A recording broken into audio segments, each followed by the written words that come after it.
The views and opinions expressed in the following program are those of the participants and do not necessarily reflect those of KSMQ Public Service Media Incorporated or its assigns. Hi, I'm Eric Olson. Welcome to On Cue. Today we are talking with Dr. Adenuga Atewologun from Riverland Community College about the new connections between Riverland and Minnesota State University Mankato. Has implications for admission, tuitions, and new degrees that are available. Interesting info there. Also joining me is Richard Lemons from the Austin Human Rights Commission. We learn more about the community conversations they are facilitating. And of course, we'll have a Vision 2020 update, this time from Cody Fox. Stay with us. On Cue is next.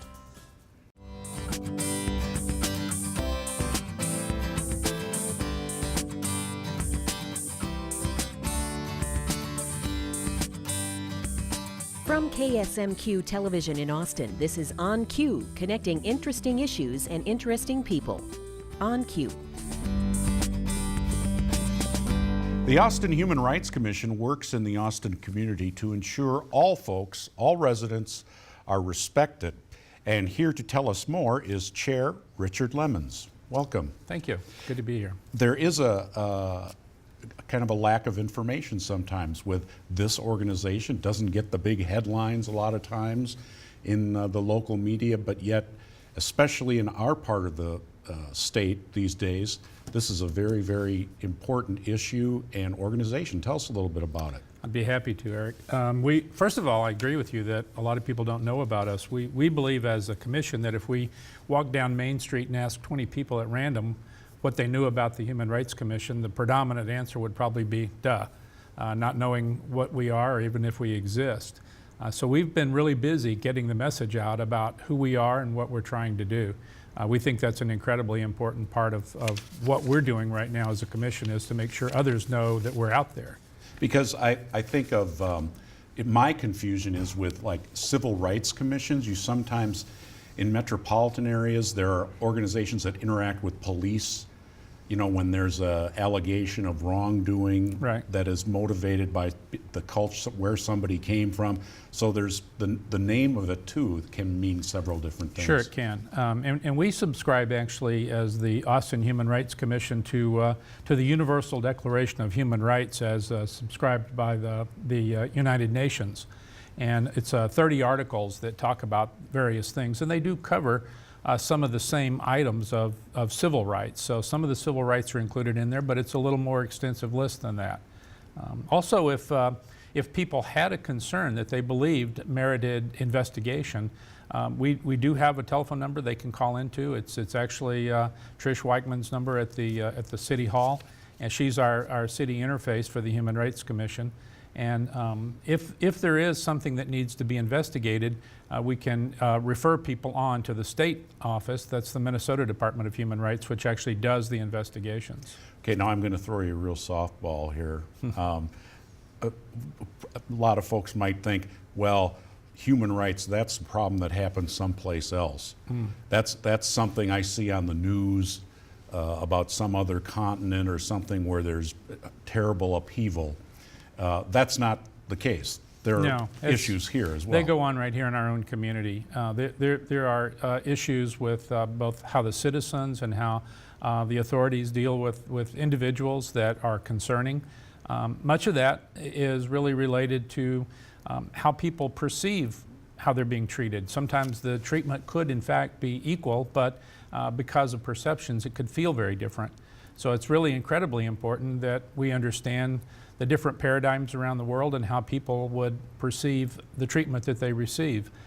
I've heard the term recently, equity over equality, meaning that we need to treat people in a way that fits with what is consistent with their experiences.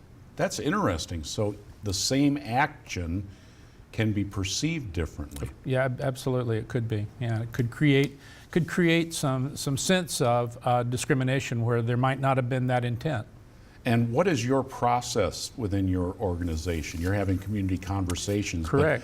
But, break it down a little bit as to how you go about fulfilling your mission. I'd be really happy to do that, Eric. We, first of all, the Human Rights Commission last fall asked ourselves the question, how do we live into that mission statement of creating that just and inclusive community where diversity is valued and human rights are respected?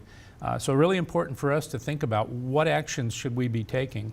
We came back with what we started to call the 8s. We educate, we communicate, we facilitate, and we advocate.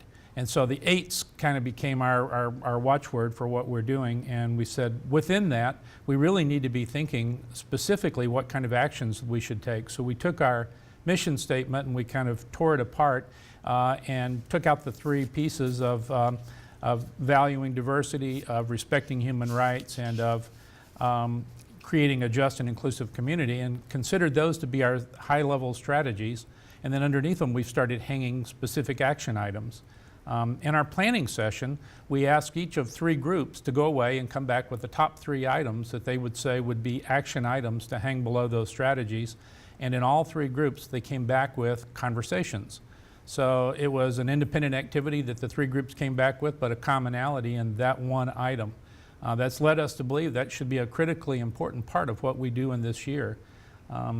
We've been blessed. We had this concept develop right about the same time that the Episcopal Church in Minnesota offered grants to its various faith communities, and we applied for and got a grant from the Episcopal Church in Minnesota to help us with the cost of this.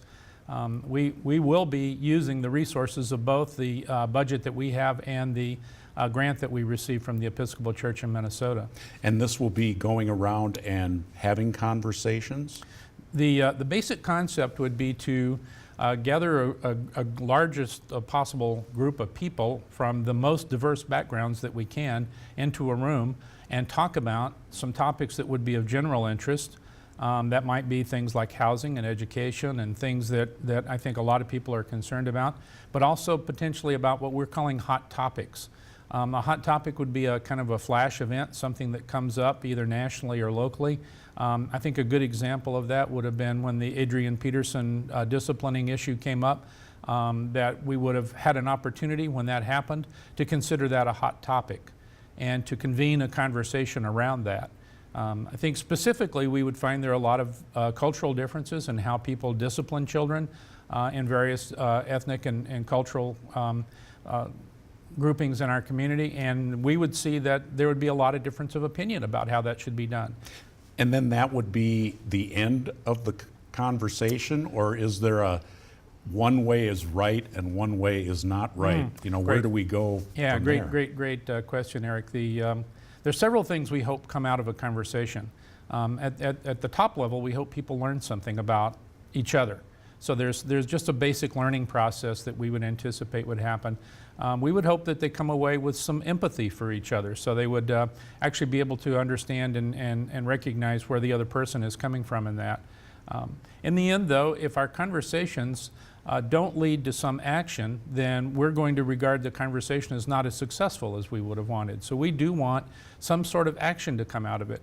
So we don't want to prescribe that in advance. We don't know what that would be. That would be something that would hopefully develop during the course of the conversation and maybe in follow-on sessions. Some conversations might spur a second one if there's information there that still needs to be digested. We're talking with Richard Lemons, who's the chair of the Austin Human Rights Commission. And Richard, is there a way for folks to get more information or become more part of this process? Absolutely. Our primary point of contact is Trish Weichman. She's the Human Resources Manager for the city, and she is our liaison onto the committee. If a person is interested in joining the commission, there's an online application process that they can follow through the city website. And of course, they could get in touch with me as well. I'd be happy to talk to anybody about this. And the waterfall. You have a picture of a waterfall, and it's a quite fitting image. Talk a little bit about it. Yeah, it's a story we're telling right now, Eric, and we think it's really important for what we're trying to do. The idea of the waterfall is that there's this small village that sits at the base of this very beautiful waterfall, and it forms a little lake right there. And one day the villagers notice that there are babies in the lake. And of course, that causes people to react immediately, and they jump in the lake to save the babies. And then oddly, babies continue to show up into the lake, and they continue to try to save them, and they form committees to save the babies, and they build buildings to rehabilitate the babies who have been in the water, and they're doing all this stuff, and sometime down the line they figure out, we need to go figure out why babies are getting in the waterfall, in the river up above. So we need to send somebody upstream to figure out what that is. And a big part of what we're subscribing to now as the Human Rights Commission is we can't not save the babies if they're in the lake. If people are hungry, if they're not housed properly, if they're being treated ill, that needs to be dealt with. But there's a root cause behind that. There's something happening upstream. And a big part of what we're going to try to do with our conversations is lead the conversation toward what are the upstream causes that produce this effect that we are needing to deal with, but what could we do systemically and sustainably to prevent that from happening going forward? Very insightful. That helps the visual part. That really helps tell the story. Good, thank you. Thank you, Richard, for joining us. Well, thank you. And good luck on your conversations. Great. Richard Lemons, Chair of the Austin Human Rights Commission. Well, stay with us. Dr. Adenuga Atewologun, President of Riverland Community College, joins me next.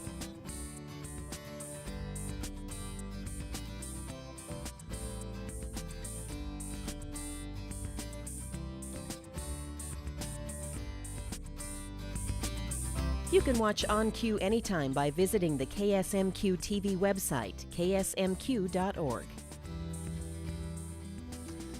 And welcome back to On Cue. Usually when you have two schools nearby each other, there's intense rivalries and they don't get along, and there's long traditions of that. Not so down here in southeastern Minnesota. A new partnership between Riverland Community College and Minnesota State Mankato, and some ways to make it simpler and more cost-effective for students to get a four-year degree.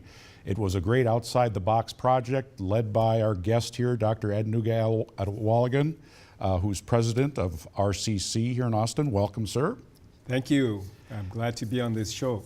And we're talking about a program where folks start out at Riverland and then go directly to Mankato to finish their degree. Is that right? That's correct. It's a special relationship, special partnership between Riverland Community College and MSU Mankato. What happens is that some of the students that are admitted here in Riverland to specific programs, if they meet the requirements for entry into those programs at MSU Mankato, they kind of start here and end up there, but they are dual admitted. So their admission is both here at Riverland and at MSU Mankato.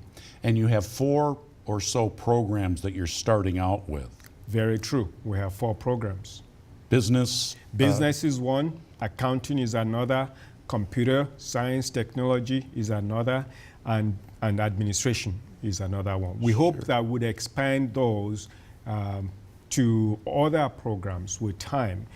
Maybe it would include some of the science background, science courses, and in fact, maybe some of our engineering technology programs. And I mean, if you're not a professional in the education business, it sounds pretty simple to do something like this. You know, well, they're both schools, we can just line this up. But there's all kinds of details that had to be worked out. In fact, you had a ceremony and where you signed contracts with the folks from Mankato, and there was a large gathering of local leaders. Tell us a little bit about the complexities of that process. You're right. This sounds easier than actually the work that goes behind the scenes. Yeah, we did sign a formal agreement, kind of making it official that we are in this partnership together with MSU Mankato. So what happens behind the scenes include, for instance, that we will have to identify what policies at the university are inherently maybe at odds with us dual admitting those students, that while they are here as our community college students, they are also students there. We have to also look at individual programs. For instance, the admission requirements for business school at MSU Mankato may be different from what the students going from community colleges to any other four-year institutions could be, as an example.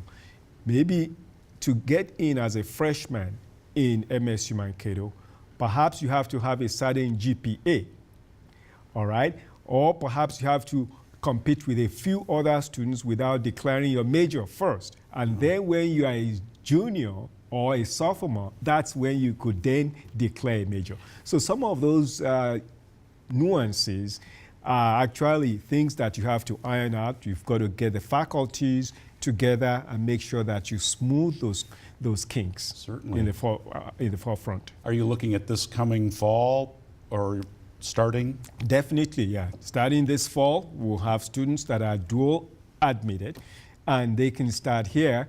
They will continue to have benefits from some of the student life experiences of the residential students at MSU Mankato themselves. And then we'll have events that will bring those they'll bring the students together at both MSU and Riverland. And there are a couple big benefits I see for the students in that it's a streamlined process to get through red tape to get to another school, transfer. It's usually pretty easy, but this makes it even more simple. And there's a cost benefit built into this program for the students. Very right, Eric. It's true. Indeed, what happens is that they would get access to advisors and counselors from both institutions. So that means that those counselors here at Riverland and those at MSU Mankato, they are working together to make sure that those students get the best kind of advice in a package form. The courses talk about benefits for some of the students. The courses that they will take are pretty much prescribed for them, so they don't have to spend an extra semester or take an extra or two courses that are not applicable to the major that they are going in. So this is win-win. Students will benefit because it's streamlined, like you said, their admission process, the advice and counseling. It also it's on the long run less expensive because they would not have to take maybe extraneous courses that other students who are maybe shopping around will sometimes take. And the tuition will, as part of this program, as I understand, the tuition remains the same through their 4 years. Correct. Those students that are admitted today, or in fall, let's say, they will be admitted here and they will pay the Riverland College tuition per credit hour. In 3 years, 2 years' time, after they finish and they want to go, they go to MSU Mankato. They will be paying the same tuition, that's Mankato's tuition, as students that started this year as freshmen in MSU Mankato. So it's more like a frozen tuition for year 2015 that they will pay all throughout. When they get from here, they will pay Riverland's tuition, and when they get to MSU, they will pay the Riverland's tuition of the 2015 class that were admitted. We're talking with President Dr. Adenuga Atewologun of Riverland Community College about a new partnership between Riverland and Mankato, Minnesota State Mankato. You get around with all of your fellow presidents in the MINSCU group, all the educational institutions around the state. Are these kinds of things, are we going to see many, many more of them, not just with Riverland, but with others? Is this the kind of thing that the legislature who funds many of your services, that they want to see more of this kind of thing? Absolutely. Now, we'll see more of this, and even the system has been encouraging more of these collaborations because, you know, we're partners to workforce development. We are all funded publicly by the legislature. So they want us to work together. Our chancellor wants us to work together. And our recent strategic framework, Charting the Future, outlines and shows some benefits for collaboration for these partnership. We call some of them shared services, even on the support side.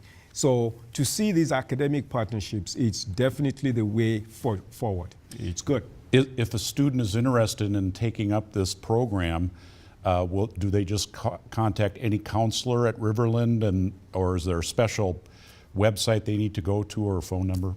Well, every student that's going to be admitted starts with an application process, and they talk to one of our enrollment advisors. So our enrollment advisors have their marching orders, so to say, so they know to offer these options for students who are in those 4 programs that we identify. They give them those options to look at their requirements, their entry requirements. If they meet those criteria, then they automatically gear them toward this 4-year. And generally, these would have to be full-time students because we want them, again, to accelerate and complete as quickly as possible. So most of these students are going to be full-time students. So it's a cohort, so to say, if you look at it that way. So is Mankato going to, they're the Blue Devils, are they going to change? Well, they will change. They have to change from the Mavericks to the Blue Devils. No, both of us work together. While they're here, our students are Blue Devils. When they go to Mankato, they are the Mavericks. Okay. Good. Well, thanks so much, Dr. Atewologun, and congratulations. This is a kind of a breakthrough program, and I believe it'll be the first of many. We're excited about it, and thank you. And our president, the president of Mankato MSU, Dr. Richard Davenport, is a very good partner. These things work better when you have 2 people that see eye to eye. Wonderful. Thanks for joining us. You're very welcome. Coming up next, we'll have our Vision 2020 update. Stay with us. Queue up your own comments for On Cue and send them to us at onq@ksmq.org.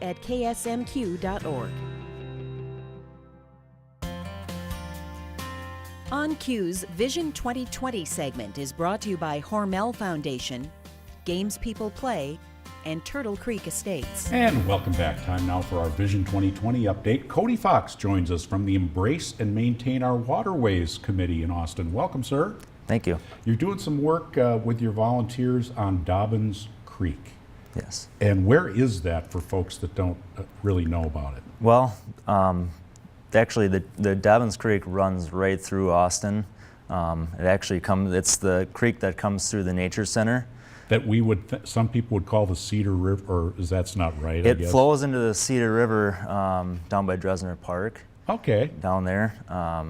Where the people play the frisbee golf and stuff. Sure. Oh, that's an important waterway for the city. It is.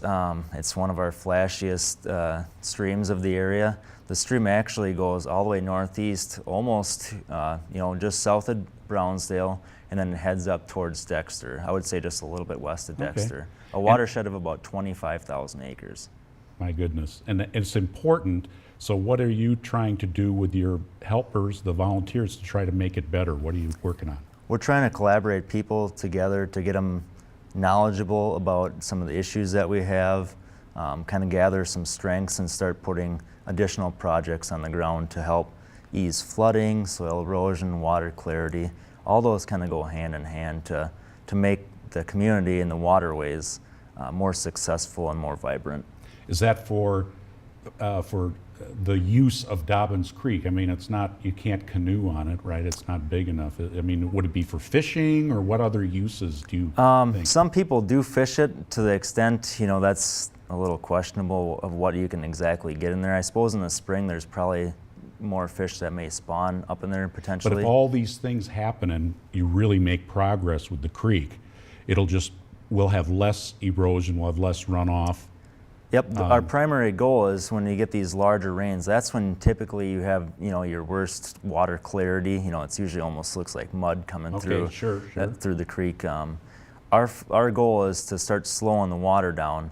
That will actually help a lot of that soil to stay up on the field and keep the water a little bit more clear. So it's going to take. One of the things that you're doing, or that scientists such as yourself work on, is what are called sediment basins? Yep. And what are those? Yeah, they're basically, to put it quite simply, they're design berms.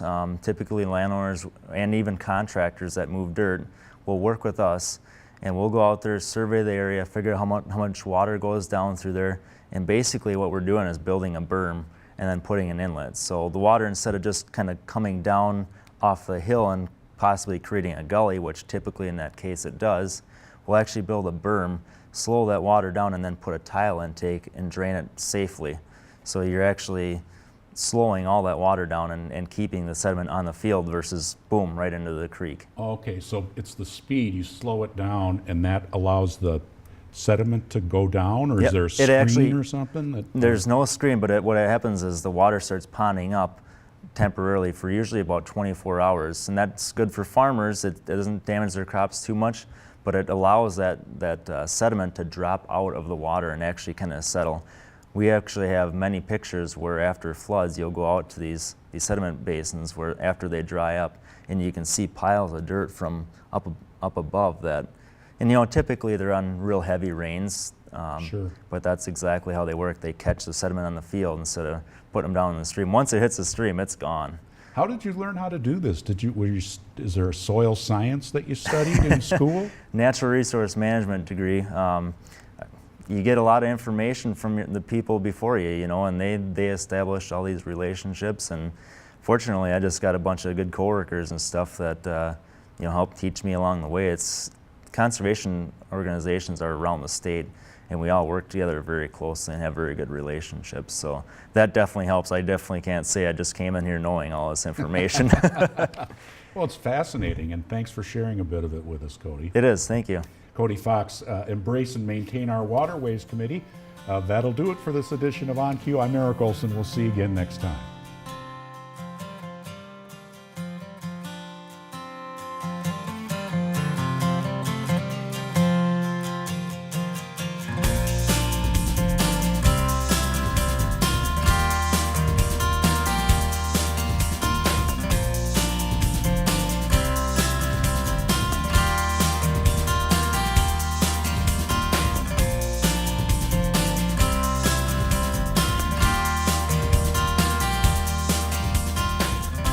On Cue is a production of KSMQ Television in Austin, nonprofit public television.